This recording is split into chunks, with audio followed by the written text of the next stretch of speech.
어인 누쩌 목사님이 쓴 7가지 대표적인 기적이라는 책이 소개된 이야기입니다. 한적하고 아주 평화로운 작은 마을이 있었는데 그 마을에 나이트클럽이 개업을 하게 되었습니다. 나이트클럽이 개업을 하게 되었다는 소식을 듣고 마을에 있는 교회의 교인들이 큰 걱정에 빠졌습니다. 젊은 사람들이 술집에 가면 타락하게 될 것이고 마을의 평화가 깨질 것이다 하는 걱정입니다. 그래서 이 교인들이 구체적으로 기도했습니다. 하나님, 우리 마을에 개업한 술집 나이트클럽에 벼락을 내리셔서 불태워 주시고 우리 마을을 죄악으로부터 건져 주시옵소서. 술집 주인도 자기가 경영하는 나이트클럽이 불타 없어지게 해달라고 교인들이 기도한다는 소식을 들었습니다. 그런데 몇 주 후에 진짜 그 술집이 천둥벼락을 맞아가지고 불타고 말았습니다. 그러자 이 술집 주인은 변호사를 고용해가지고 이거 손해배상을 하라 하고 교회를 상대로 청구 소송을 냈습니다. 막상 기도를 했고 술집은 불에 탔는데 손해배상을 하라고 하니까 교회가 얼마나 난감합니까? 교회를 대표하는 목사님이 법정에 나와서 교회 입장을 변호합니다. 우리가 기도를 한 것은 사실입니다. 그러나 아무리 기도를 했기로서니 그 기도 때문에 나이트클럽이 불탔다고 하는 것은 어떻게 우리가 증명할 수 있습니까? 말도 안 됩니다 하면서 책임을 부정하는 것입니다. 재판장이 판결을 내려야 되는데 얼마나 난감합니까? 그래서 양쪽 이야기를 재판장이 다 듣고 나서는 고심 끝에 이렇게 판결을 했습니다. 술집 주인은 기도를 믿었고 교회는 기도를 믿지 않았다. 손해배상은 벼락을 내리신 하나님께 받아라. 오늘 우리가 믿음 생활을 한다고 하면서 예수를 믿는 이 믿음, 하나님을 믿는 믿음이 정말 살아계신 하나님 앞에서 우리가 기도를 하고 예배를 드리고 믿음의 삶을 사는지, 그냥 오늘 주일이니까 하면서 종교적으로 종교이니까 하나님 이름 부르고 또 종교인으로서 기도하는 이런 형식을 가지고 사는지, 오늘 하나님께서 우리에게 주신 말씀은 본래 믿음과 상관없던 한 사람을 소개하고 있습니다. 이 사람은 왕의 신하입니다. 왕의 신하라는 말 자체가 고위층이라는 말이고 상당한 영향력을 행사할 수 있는 사람이라는 말입니다. 그런데 그의 아들이 병이 들었습니다. 여기에 아들이라고 했는데 헬라어 원문에 보니까 아들이라는 단어 앞에 정관사가 붙어 있는 것을 보면 독자, 외아들이라는 말입니다. 그 외아들이 병들어서 사경을 헤매고 있습니다. 외아들이든 아니든 자식이 병들어 사경을 헤매고 있다고 할 때에 왕의 신하인 이 아버지는 자신이 가진 권력, 이 자신의 재력, 모든 영향력을 총동원했을 것입니다. 그러나 그의 아들에게는 회복의 기미가 보이지를 않습니다. 절대절명의 위기였습니다. 그런데 이 무렵에 예수께서 저 유대 땅에 있다가 갈릴리 지역으로 다시 오셨다는 소식이 들려온 것입니다. 전에는 그 갈릴리 가나에서 물로 포도주를 만들었다고 하는 그 기적에 대한 소문을 들었고 갈릴리 지역에서 그 이야기를 모르는 사람은 없었을 것입니다. 그런 기적을 행하신 예수가 이 왕의 신하가 있는 가버나움에서 가까운 그 갈릴리 가나에 오셨다는 이 소식은 왕의 신하에게는 마지막 입새 같은 소망이었을 것입니다. 이 희망을 근거로 그가 믿음으로 예수님께 나아갔을 때에 아들이 살아났습니다. 그리고 자기와 그 온 집안이 믿으니라 마침내 기적이 일어났습니다. 아들이 죽어가던 그 위기의 가정에 기적이 기회가 된 것이죠. 본문의 마지막은 이것이 갈릴리 지역에서 예수께서 행하신 두 번째 표적이라. 이제 표적이라고 하는 것은 사인이라는 말이죠. 이것이 뭐를 가리키는 거예요. 이거 기적 자체로 끝나는 것이 아니라 뭔가를 지금 가리킨다 할 때에 이 기적이 바로 예수님이 어떤 분이신가, 예수님이 어떤 분이신가를, 우리가 믿는 주님이 어떤 분이신가를 말씀해 주는 표적이 된다 하는 말씀입니다.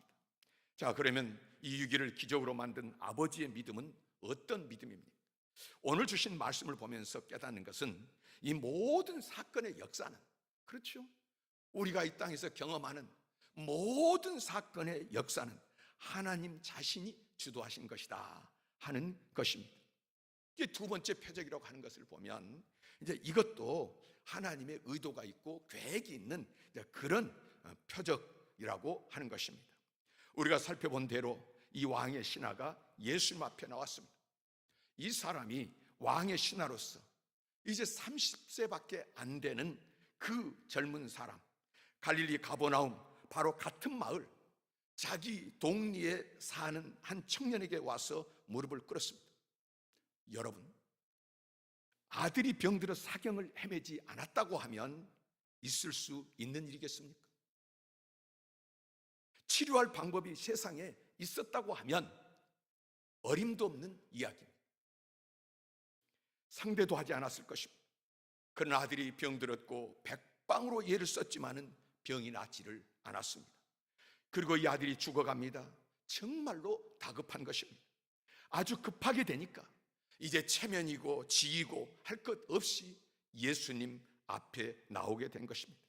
그러니까 이 아들이 병들었다고 하는 이 사건은 매우 힘들고 고통스러운 일이었지만은 이 힘들고 고통스러운 이 일로 말미암아서 이 지체 높은 교만한 헤롯 왕의 신하 한 사람이 예수님 앞에 무릎을 꿇게 됐다. 그리고 온 가족이 구원을 받게 됐다. 감당하기 힘든 그 사건이 이 사람을, 그 가정을 만왕의 왕이요 만주의 주가 되시며 영원까지 생명의 나라로 이끌 수 있는 그 예수 앞으로 인도했다는 말씀입니다. 또 하나가 있습니다. 그것은 적지만은 소문에 대한 믿음입니다. 47절입니다. 그가 예수께서 유대로부터 갈릴리에 오셨다는 것을 듣고, 이 헤롯 왕의 신하가 소문을 들었습니다. 직접 본 것도 아니고 소문을 들었다. 문둥병자를 고치고 열병 환자의 그 병도 고치고 장님의 눈도 뜨게 하고 물로 포도주를 만드는 그분이 자기가 자라난 이 갈릴리 지역에 내려왔다고 하는 소문을 들었습니다.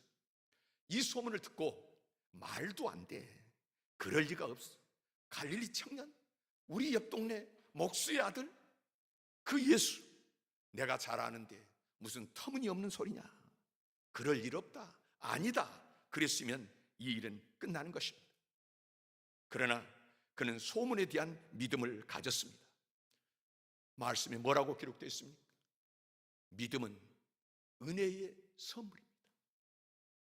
내가 노력하고 애쓴다고 믿어지는 것이 아닙니다. 소문을 듣고 믿을 수도 있고 안 믿을 수도 있고, 저와 여러분들이 가서 전도해보지만은 전도한다고 그 사람이 믿습니까? 믿을 수도 있고 안 믿을 수도 있는 것입니다. 여리고성에 살고 있던 기생 라합이 이스라엘이 섬기는 하나님 여호와에 대한 소문을 듣고는 상천하지에 유일하신 하나님, 유일한 신은 이스라엘이 믿는 그 하나님밖에 없다, 그것을 믿고는 이스라엘 사람들을 숨겨 주었습니다. 그렇습니다. 이후 여호와를 막론하고 오늘 저와 여러분들이 예수 그리스도를 구주로 믿고 그 예수께서 계시해 주신 하나님을 아버지로, 그리고 그 하나님께 경배드리게 된 것은 우리 힘으로 된 것이 아니라 어떤 경로를 통해서든 하나님께서 우리를 이 복된 자리에 인도해 주시고 우리를 이끌어 주신 줄 믿습니다. 하나님의 은혜라는 말씀입니다. 누구든지 예수 그리스도를 믿고 그 은혜를 입어 그 있기 위해서는 적어도 인간의 한계를, 이 몇 가지 한계를 넘어야만 하는 것인데요, 오늘 왕의 신하도 그랬습니다. 그것을 극복하지 않고는 예수님 앞에 바로 설 수 없었고 예수님의 그 주신 능력을 수용할 수가 없습니다. 하나님께서 아무리 큰 은혜를 주셔도 그것을 받아들이고 누리고 수용을 해야 되는데 우리가 그 한계를 극복하지 않고는 그것을 수용할 수가 없다는 말씀입니다. 첫째가 감각적 한계를 극복해야 합니다. 소문은 경험이 아닙니다. 소문은 내 경험이 아니고 다른 사람의 경험입니다. 내가 본 것이 아니고 다른 사람이 본 것입니다. 나는 못 봤습니다. 그러나 내가 꼭 보아야 되고 내가 경험해야 된다고 고집을 했다면 이 사람은 끝까지 예수님 앞에 나올 수가 없었을 것입니다. 잊지 말아야 됩니다. 표적을 믿는 믿음, 그것은 내 자신의 경험 속에 없는 일이지만은 우리는 그 증거를 받고 그 사실을 사실대로 믿을 수 있는 감각적 한계를 넘어설 때에 우리는 믿음으로 채워지는 것입니다. 내가 그 옆구리에 창자국에 손을 넣어보고 그 못자국에 내가 손을 넣어봐야 믿겠습니다. 만져봐야 되겠습니다. 그렇게 도마처럼 한다고 하면 결국 여러분 어떻게 되겠습니까? 우리가 하늘나라에 대해서 꼭 죽어봐야 알겠습니까? 죽음에 대한 진리는 내가 죽기 전에 모르겠다고 한다면 그 사람은 영원히 해결할 수 없을 것입니다. 그러므로 우리는 이 감각, 내가 받는 감각의 세계를 초월하는, 넘어서는 믿음이 필요한 것입니다. 또 한 가지는 공간적 한계라고 생각합니다. 오늘 주신 말씀에 기록된 대로 지금 아들이 병들어 누웠습니다. 아버지는 예수님께 찾아와서 우리 집에 가십시다. 청하되 내려오셔서 내 아들의 병을 고쳐주소서. 빨리 가서, 지금 죽어가는데 그 여러 말 하지 마시고 빨리 가서 내 아들의 병을 고쳐주십시오 부탁을 드리고 있습니다. 가버나움에서 가나까지, 가버나움은 이 왕의 신하가 살고 있는 지역이고 당시는 그 갈릴리 지역의 행정수도였습니다. 왕이 거주한 행정수도, 거기서 있던 이 사람이 지금 가나, 예수님이 계신 곳 이 사이에 공간적 거리가 있는데 거리가 우리 거리로 26km 정도 됩니다. 그러나 예수님은 그 거리 와달라고 하는데 가시지를 않았습니다. 그리고 26km 밖에 여기에서 말씀을 하십니다. 내 아들이 나았느니라. 참 답답한 일입니다. 나았는지 안 나았는지 알 수가 없거든요. 요즘 같으면 뭐 영상으로 우리가 서로 연결을 하거나 뭐 무선으로 연결을 해서 그것의 사정이 어떻게 되느냐 하고 알 수 있겠으나 그 당시에 26km 밖에 있는데 여기서 나느니라 하지만은 나았는지 안 나았는지 어떻게 알 수 있겠습니까? 자기 소원 같아서는 예수님이 자기와 같이 가가지고 아들의 머리에다가 손을 얹고 기도하는 그런 장면이 있었으면 딱 좋겠는데 예수님은 아주 단호하게 잘라서 말씀을 하십니다. 내 아들이 나았느니라. 무슨 말이? 갈 필요 없다. 이걸 어떻게 믿어야 합니까? 이것은 어려운 것입니다. 우리도 가만히 보면 이걸 믿지를 못합니다. 내 손에 있어야 하고 바로 여기에 있어야 되고, 그래서 저기에서 이루어지는 것은 26km, 5km, 1km 밖에 있는 것도 믿지를 못하고요. 다른 공간에서 이루어지고 있는 하나님의 능력을 내가 여기서 믿지를 못한다는 말입니다. 그래서 공간을 초월하는 그런 믿음을 가져야 하는 것입니다. 또 한 가지는 시간적 한계를 초월해야 됩니다. 이 사람은 지금 어쨌든 예수님께서 즉시 내려오셔서 자기를 도와주시기를 바랬는데 예수님은 즉시 가시지를 않았습니다. 예수님만이 가지시는 시간이 있는 것입니다. 하나님만이 가지시는 시간이 있는 것입니다. 여유가 있죠. 지금 죽어가는 자식을 둔 아버지의 마음은 조급합니다. 아주 조급해서 내가 원하는 이 시간에, 내가 바라는 이 시간에 오셔야 되겠는데 예수님은 또 오시지 않고 말씀하시지 않습니다. 풍랑이 있는 바다에서 우리가 죽게 돼 있는데 왜 주님 우리를 죽게 나벼러 두십니까? 그 풍랑 속에 두려움에 떨면서 이 시간에 주님 우리를 살려주십시오. 하지만 주님은 그 배 고물에 누우셔가지고 주무시는 거예요. 지금 주님이 보는 시간, 이 사람들이 느끼는 시간은 전혀 다른 시간.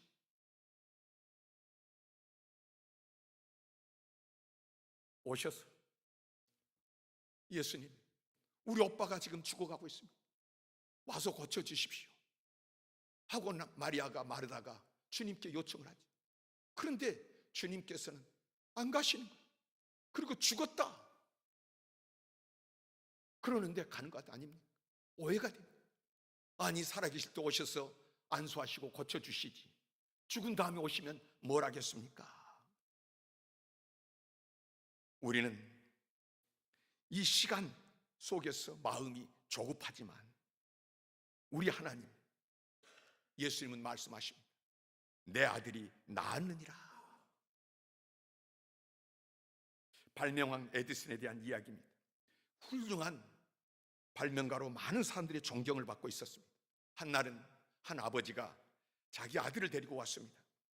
이 아이가 유학을 떠나게 되었는데 선생님께서 일생 동안 마음에 두고 좌우명으로 기억할 만한 한마디 귀한 말씀을 좀 주십시오. 에디슨이 일하다 말고 갑자기 이 부탁을 듣고는 생각을 합니다. 한참을 생각하다가 가만히 시계를 쳐다보더니 이렇게 말했다고 합니다. 시계를 보지 마라. 시계를 보지 마라. 자기가 이 시간 일들을 제어하고 통제하고 자기 마음대로 뭔가를 만들려고 하는 마음이 있으면 시계를 보잖아요. 지금도 여러분 설교를 듣고 하나님 앞에서 예배를 드리는데 마음속에 시간을 자꾸 계획하고 생각한다는 것은 내가 지금 뭔가 해야 되는 내 시간이 있는 거예요. 내가 원하는 그 시간, 내가 원하는 곳에 가야 되는 자기 시간을 만들려고 하는 뭔가가 있는 것입니다. 제가 설교하고 있을 때 자꾸 시계를 본다고 하면 오늘 중심 설교가 아니고 지금 내가 내 시간을 만들고자 하는 마음 아니겠습니까? 여러분, 누구하고 만나서 대화할 때 시계 보는 것 큰 실례 아닙니까? 빨리 가세요, 그만하세요 하는 이야기입니다. 시간에는 여러 가지 시간이 있습니다. 하나는 캘린더 타임, 달력에서 보는 시간이 있습니다. 또 피지올로지컬 타임에서 생리적 시간이 있습니다. 지금 시간은 12시인데 내 뱃속에서는 꼬르락 꼬르락 생리적 시간이 있고요. 그런가 하면 하나님의 시간이 있습니다. 내 시간과 하나님의 시간, 엄청난 거리가 있습니다. 나는 죽어가는 사람, 나는 나약한 사람이기 때문에 초조하죠. 시간이 얼마 안 남았습니다. 그러나 하나님께는 여유가 있습니다. 1000년이 하루 같고 하루가 1000년 같습니다. 하나님의 큰 경륜 속에서 내가 가진 초조하고 답답한 시간관념을 극복해야 된다는 것입니다. 내가 가지는 이 시간적인 잣대로 하나님의 하시는 일들을 판단할 수는 없는 것입니다. 하나님은 더 큰 것을, 더 영원한 것을 주시려고 하십니다. 그 크신 경륜과 섭리를 모르면서 비판하고 원망해서는 안 되는 것입니다. 그러므로 시간적 한계를 넘어서는 그 믿음이 필요하다는 말씀입니다. 이스라엘 백성이 애굽에서 나와서 광야를 거쳐서 가나안 땅에 갈 때에 하루라도 빨리 가고 싶었을 것입니다. 애굽에서 가나안까지 부지런히 걸어가면 아무리 늦어도 보름이면 갈 수 있는 거리입니다. 그런데 하나님의 생각한 시간은 40년이었습니다. 2주일이면 갈 수 있는 것을 40년 걸려서 갔습니다. 이것이 하나님의 계획이요, 하나님의 시간입니다. 우리는 너무나 초조해야 합니다. 모든 일에서 너무 조급하고 급하게 문제를 해결하려고 들다가 실수를 많이 합니다. 급하게 돈을 벌려고 하다가 많은 것을 잃었습니다. 급하게 성공시키려고 하다가 자녀들의 장래를 망치는 때가 얼마나 많은지 모릅니다. 여러분 알아야 됩니다. 하나님의 시간, 그 시간을 받아들일 수 있어야 하는 것입니다. 그런가 하면 경험적 한계를 또 넘어서야 합니다. 내 경험에서만 생각하면 안 됩니다. 고정관념을 버려야 합니다. 이 답답하고 협소한 이 생각이 이것이 다인 줄, 내가 원하고 내가 바라고 내가 하고자 하는 이 생각, 이 일이 다인 것처럼 생각해서는 안 됩니다. 그래서 소리를 지르고, 그래서 원망하고, 그래서 미워하고, 내 시간대로 내 경험대로 안 간다는 것입니다. 내 의견, 내 경험이 이 지구상의 수십억 인구 80억 분의 일입니다. 그런데 모든 지각에 뛰어난 하나님 앞에서 우리가 무엇을 고집해야 하겠습니까? 왕년에는 어쨌는데 내 경험에 붙잡혀서 살 수 없다는 것입니다. 성경에 보면 한나라고 하는 사람이 하나님 앞에 나아가 기도하는 것을 볼 수 있습니다. 이 여인은 아이가 없어서 그것 때문에 수모를 받고 너무 분하고 억울해서 하나님 앞에 아들을 달라고 기도합니다. 이 소박한 한 여인의 기도입니다. 얼마나 열심히 몰두하고 기도했던지 얼굴이 벌겋게 달아올랐습니다.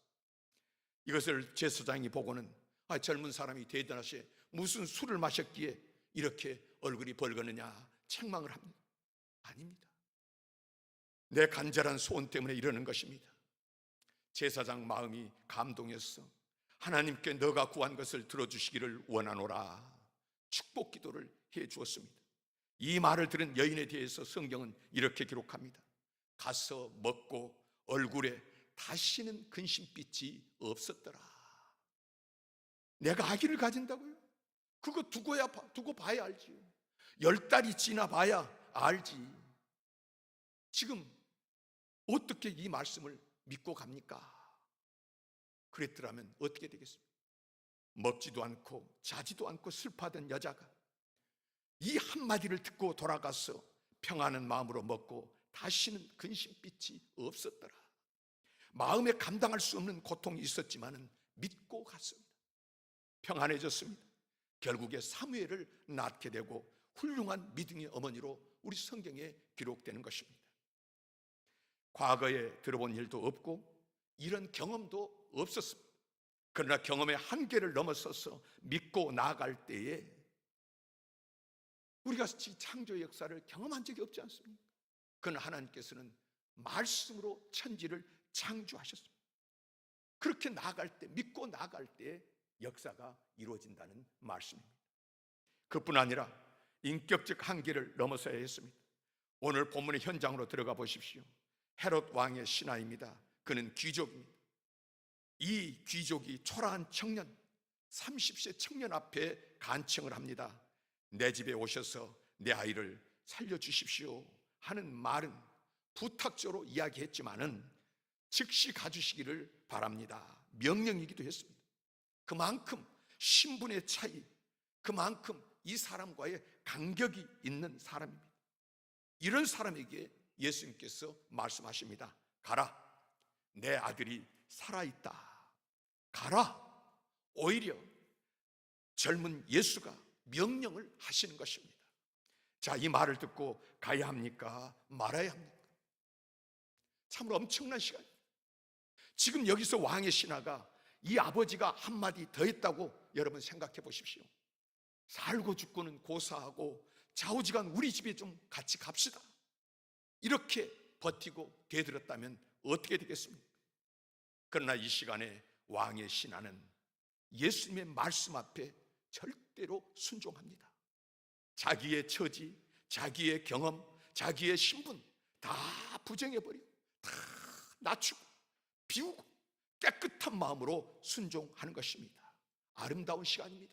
가라. 그 사람이 예수께서 하신 말씀을 믿고 가더니 갔습니다. 믿고 갔습니다. 성경에 보면 이 같은 이야기가 여러 곳에 있습니다. 회당장 야이로라는 사람이 12살 난 딸이 있었는데 병들어 죽어가고 있습니다. 예수님 앞에 와서는 오셔서 내 딸을 고쳐주십시오. 그러니까 그때에는 예수님께서 또 같이 가시겠다고 하십니다. 그렇게 해서 예수님과 함께 회당장 야이로가 집을 향해서 가고 있는데 중간에 길에 야이로의 집에서 하인이 달려와서 이야기를 합니다. 그 하인이 하는 말이 당신의 딸이 이미 죽었습니다. 그러므로 예수님을 더 괴롭게 하지 마십시오. 무슨 말이에요? 이미 죽었는데 가고 오고 할 것이 뭐가 있습니까? 시간이 지났습니다. 끝났어요. 바로 이 시간이 참 중요한 기로에 섰습니다. 예수님을 한 사람의 의사로 본다면 여기서 끝난 것입니다.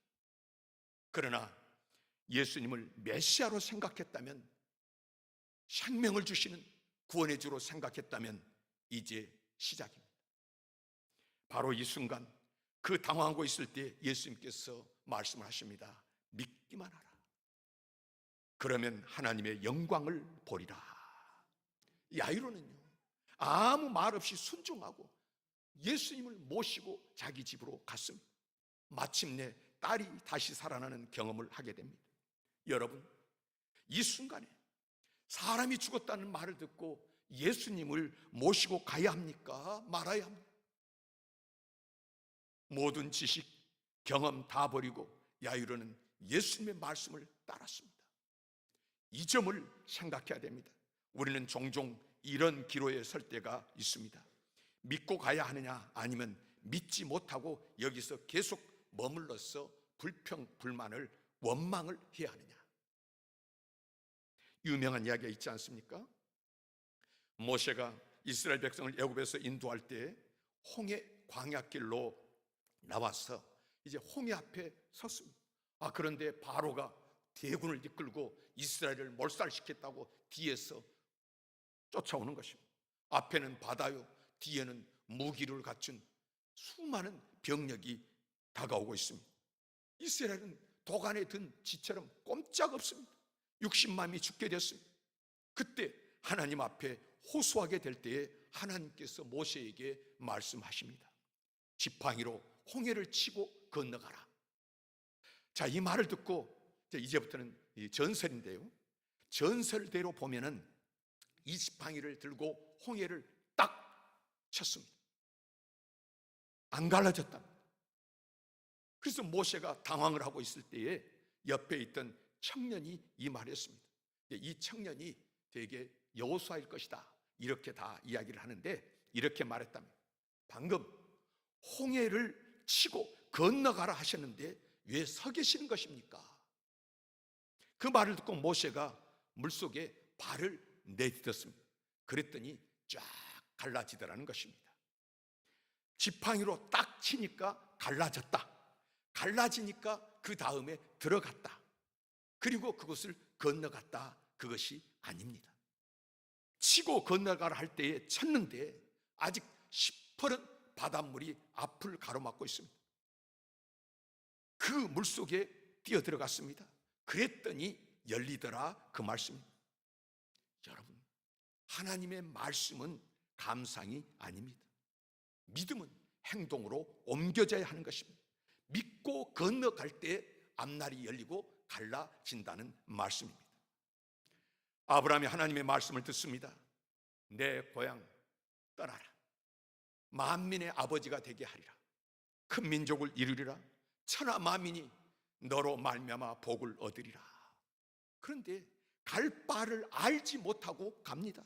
동쪽으로 가라는 것인지 서쪽으로 가라는 것인지 갈 바를 알지 못하고 하나님의 말씀을 따라서 익숙하고 편안하고 안전한 그 고향을 떠나서 낯설고 외롭고 힘든 이방 땅으로 나섭니다.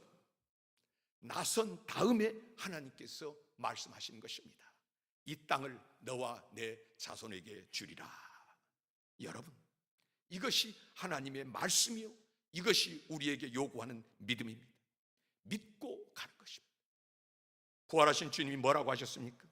하늘과 땅의 모든 권세를 내게 주셨으니 그러므로 너희는 가서 모든 민족을 제자로 삼아 아버지와 아들과 성령의 이름으로 세례를 베풀고 내가 너희에게 분부한 모든 것을 가르쳐 지키게 하라. 볼지어다, 볼지어다, 주목하라, 명심하라. 내가 세상 끝날까지 너희와 항상 함께 있으리라. 하늘과 땅의 모든 권세를 가진 분이 말씀하십니다. 너희와 항상 함께 있으리라. 날마다 하루도 빠짐없이 너희와 함께 하리라. 이 약속 앞에서 어떻게 응답해야 됩니까? 함께 하십니까? 부활하셨다고요? 지금 어디 계십니까? 날마다 세상 끝날까지 함께 하신다고 하시는데 주님 지금 어디 계십니까? 주님 말씀하십니다. 너희는 가서 함께 하겠습니까? 너희는 가서. 오늘 말씀은 두 번째 표적이라고 했습니다. 두 번째 사인. 지금 예수님은 갈릴리 가나에 계시고 그 환자는 저기 26km 밖에 가버나움에 있습니다. 주님은 보이지도 않습니다. 여기서 말씀하십니다. 그런데 그 사람이 거기서 고침받고 일어났습니다. 부활하신 주님이 우리와 함께 하신다고 약속하셨고 주님은 함께 하십니다. 약속의 말씀대로 주님은 함께 하십니다. 가라. 여러분, 하나님의 말씀을 믿고 오늘 또 가시기를 바랍니다. 행동으로 옮겨야 됩니다. 그러할 때 기적을 보았습니다. 기적을 보고 간 것이 아닙니다. 믿고 갈 때에 저만큼에서 기적이 나타났다, 표적이 나타났다는 소식을 들려옵니다. 표적이 무엇입니까? 하나님이 함께 하신다는 표적. 그 표적을 원하십니까? 그렇다고 하면 믿고 나아가십시오. 행동으로 옮기시기를 바랍니다. 그러면 하나님이 나와 함께 하셔서 이 놀라운 역사가 일어났습니다 고백하고 찬양하게 될 것입니다.